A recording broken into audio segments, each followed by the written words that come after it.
Alright, finally I'm back with some more gun reviews. You guys have seen this 1911. I did a 4-part review on this one that showed you guys, sort of a general overview, feel strip, and holster options, magazine options, those kinds of things. And you've also seen a bunch of Glocks that I've owned, or that I do own currently. Glock 23, Glock 33, Glock 20. But I do want to show you, I own other Springfield Armory guns besides this one. Namely, the XDs. Yep, I love both the XDs and the Glocks. And a lot of the people out there in the gun world, they're either in one camp or the other. And not too many people are fans of both, or at least equally fans of both. I have to say, I was initially more of an XD fan than I was a Glock fan, but after owning both types, I see benefits with both of them. So maybe some of the things I'll go through in this brief overview of these XDs is why I like them, what attracted me to them, and what I use them for. And also maybe some of the things that Glocks are better at. First of all, both XDs that I own are the 5-inch tactical version, as you can tell. I like it because the main reason is that I think they look really cool. Say what you will about, high bore access, safeties here, people don't like the grip safety because they think, there's too many chances for you to not engage that properly in a life, in a life or death situation for all these safeties to be involved in a polymer striker fire gun like this. But that's actually one reason why I do like it, because they are so similar to a 1911, which is probably one of my favorite types of guns. Just by looking at these two, for example.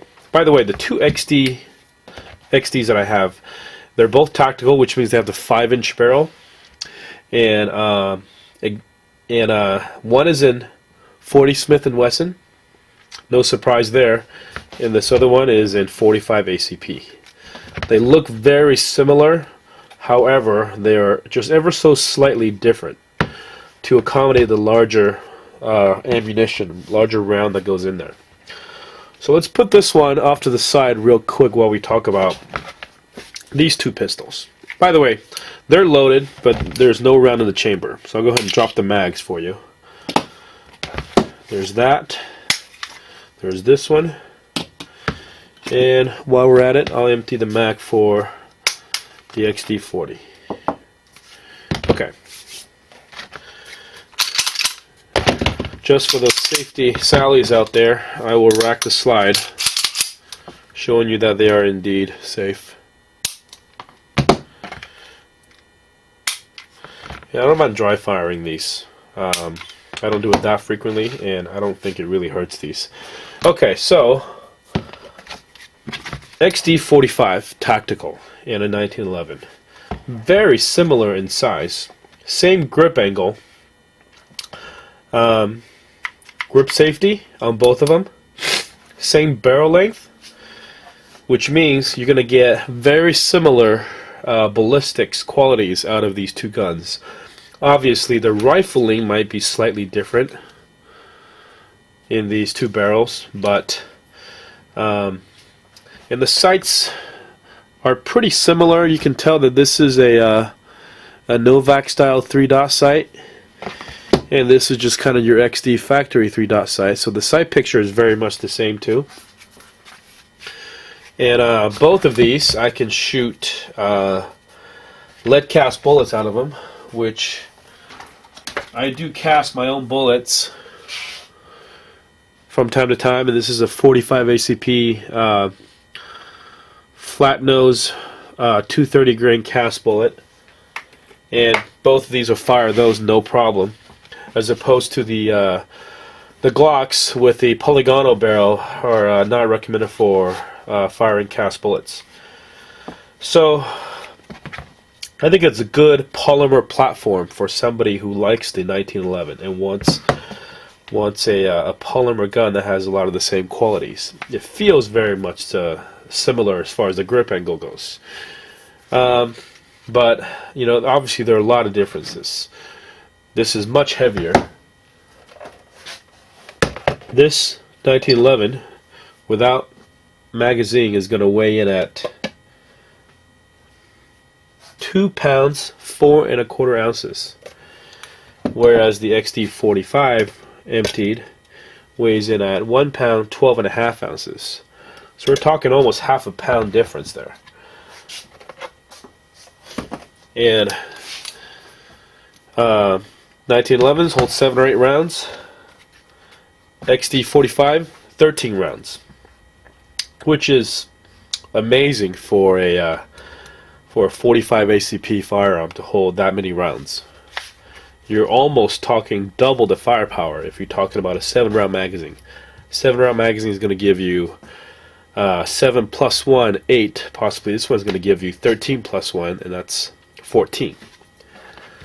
So now let's compare the two XDs.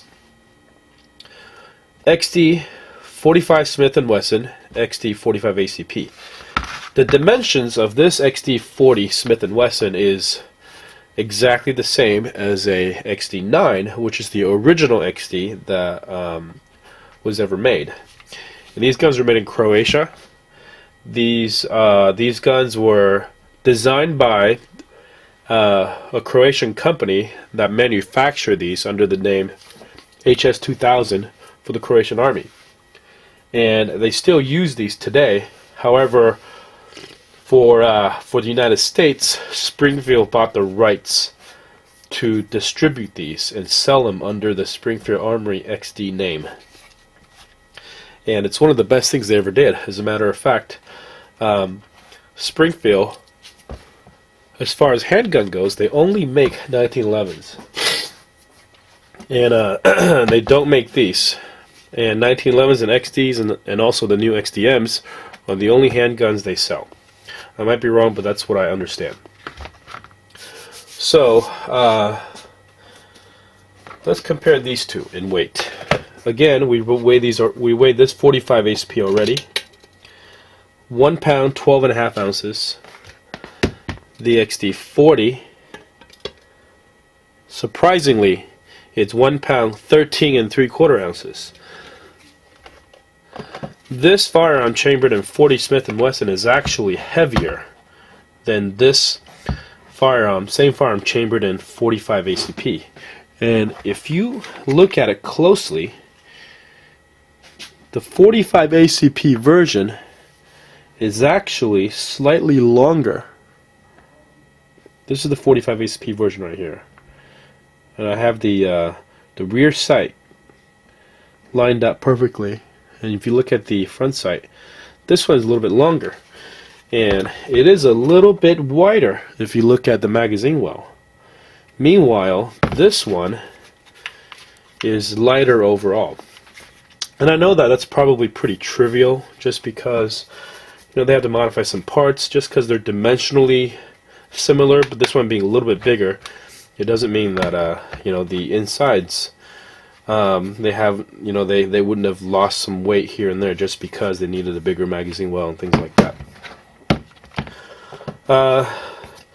The biggest complaints people have about XD, not the XTMs because they've improved that a little bit, but the XD specifically is the high bore axis.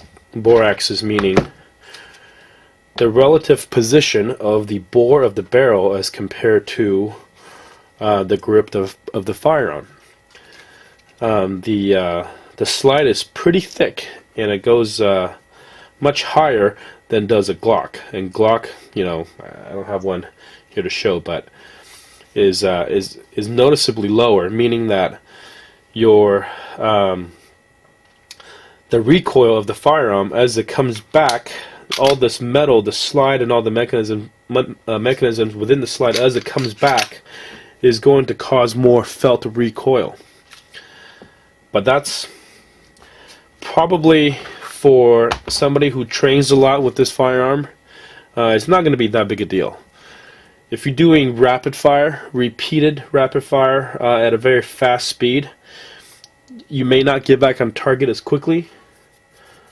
But you know, I enjoy shooting this gun so much that it doesn't really matter to me. And plus, with the Glock, they do not sell a 5-inch barrel. They sell a 4.5-inch barrel, and then I believe the Glock 34 and 35, I believe those are 5.25 or 5.5-inch barrel. Correct me if I'm wrong. So the 5-inch barrel is going to mimic the ballistics of a 1911 much more closely, and I like that about it. Takedown's very easy with this. It's unlike a Glock. There's no levers here. The lever is just this one right here. What you do is you lock the slide back. You turn this lever 90 degrees. You will have to pull the trigger on the XD and not the XDM. Okay, release the slide, pull the trigger, and the entire slide comes right off. Okay, recoil spring and guide, barrel, and there's your slide. Let me show you a comparison of the size differences internally between the XD5 or XD 5-inch in 45 ACP versus 40 Smith & Wesson.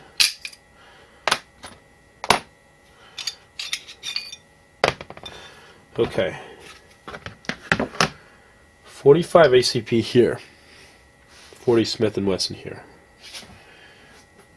You can see that the barrels have a noticeable difference in size in the locking lug area. Obviously the chamber is bigger from one versus the other. The two barrel that I have, I don't know if it's a matter of the year that it was made. These lugs underneath the barrel hood have slight differences in them. So obviously they're not interchangeable. Okay, again, this is 45 ACP, this is 40 Smith & Wesson. And the guide rod and spring, and that's a huge difference. You look at the guide rod of the 45 ACP, it would, I mean, this is the 40 Smith & Wesson guide rod. It would almost fit inside the guide rod of the 45 ACP. That's a big size difference right there. And obviously the spring is much longer and bigger because it's a bigger round firing a heavier bullet. Almost the majority of the time. You can get lighter bullets for caliber in the 45 ACP and then heavy for caliber for the 40 Smith & Wesson, but chances are you're going to fire a much bigger bullet out of this. Putting these back together is very simple as well. Just go in the reverse order. Make sure I'm putting the right part in the right slide. Okay, so this spring goes back in, hooks onto the barrel. Same thing over here. Spring goes back in, hooks onto the barrel. Make sure this is the right slide. This is the 40 Smith & Wesson slide. Okay. What we want to do is lock it back, flip the takedown lever down. Now you're back in business. Same deal over here. Put it back on the slide. Lock the slide back. Push the lever down. Release. Back in business.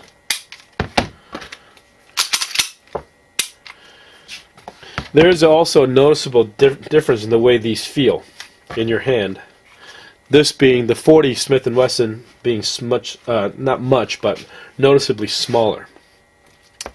However, when it comes to magazines, I've got this Blackhawk Serpa CQC holster that happens to fit both firearms, which is kind of cool. Even though this is slightly bigger, the dimensions where they are bigger, it doesn't seem to matter for this Blackhawk holster, which is cool. I like that. Okay, there you have it. Wanted to show you some of my other firearms. This time is I'm showing you a trio from Springfield Armory in 1911, which you've seen before, and then these two XDs, which are a couple of my favorite guns. Thanks for watching.